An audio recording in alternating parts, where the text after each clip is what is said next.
These are a few of my favorite movements and stretches for low back pain accompanied by that SI pain. So it kind of favors one side or another, or a lot of times you'll get this while you're going for long walks.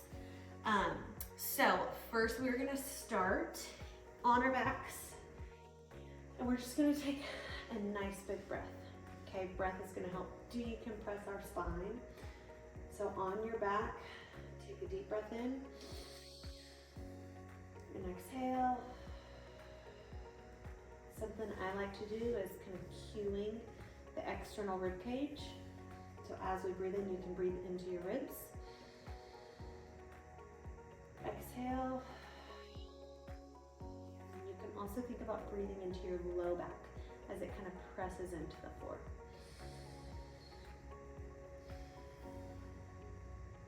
Okay.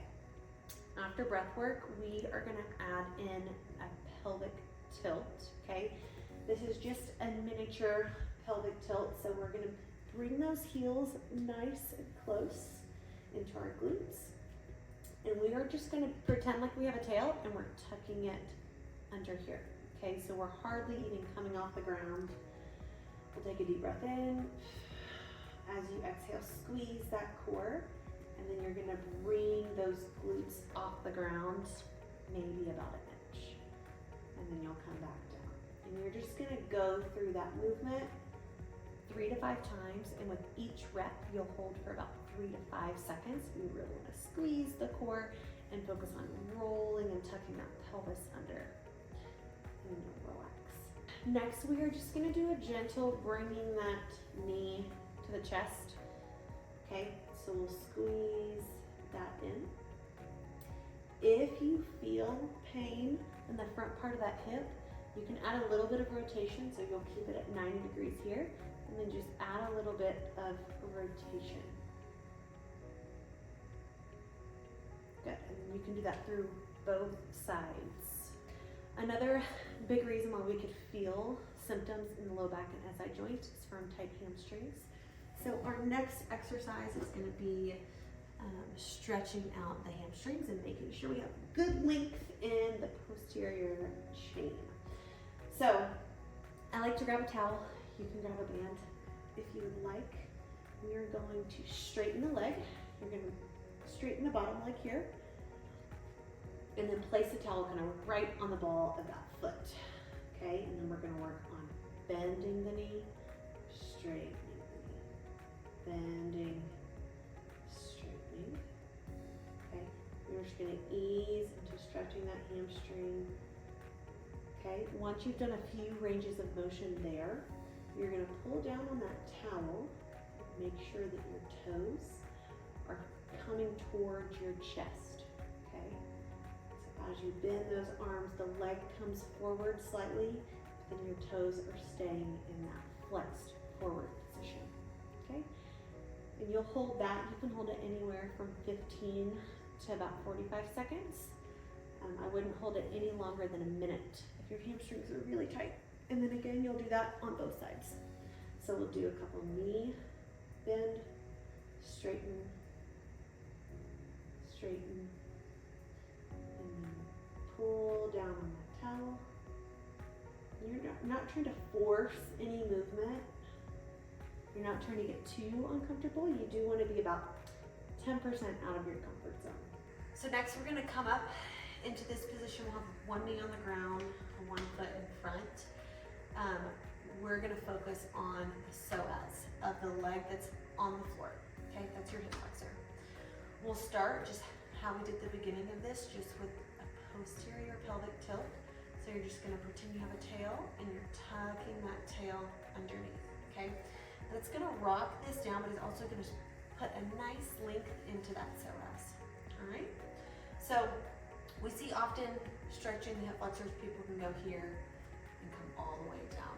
So we're going to focus on isolating this here, and instead of dipping forward, we're going to smooth that foot forward, and we're just going to translate. Okay? So instead of going down here, keep that pelvis nice and tucked, and just translate forward. What you'll feel is a pull in this, the front of this hip, as well as down into the quad, okay? seconds, release, and you'll just kind of move through that motion.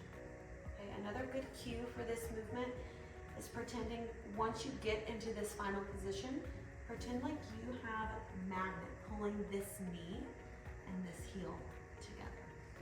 Okay, so you'll roll under, translate forward, act like those are pulling together. You'll hold that for about 3 to 5 seconds or 3 to 5 breaths. And then we'll do the other side. In this neutral position to start, we'll tug that hip under. We'll probably have to scooch that foot forward a little bit. Then we're going to translate forward. Once we're in that position, we're going to pretend like that knee and heel are coming together. You should feel some nice activation in the glute, nice stretching in that hip flexor. Last, we're going to incorporate a breath with a hip hinge. Okay, so first part of this movement is just practicing bringing those hips back. Okay, you want to keep all of this in a straight line, and you're just shooting that pubic bone back as everything else stays nice and straight.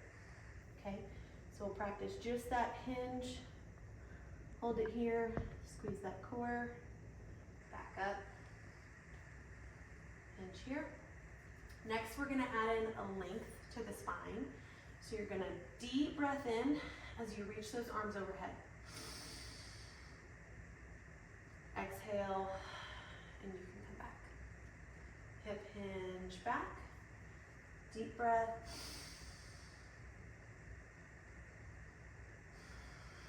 Bring it all back together. Hip hinge back, deep breath. Exhale back down. Okay, if you have a hard time with that balance, you can do this standing. You could also place a pillow. I'm gonna go grab it.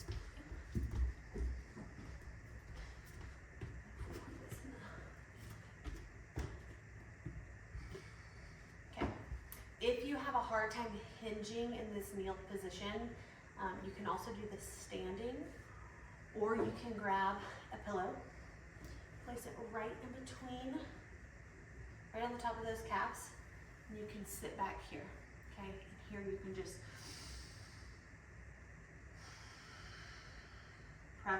practice those long, decompressing breaths. Those are my favorites for back.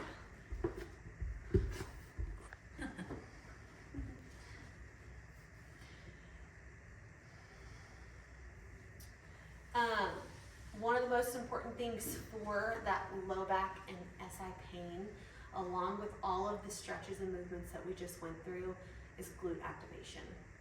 So make sure you check out the glute activation video after this one to help continue on that.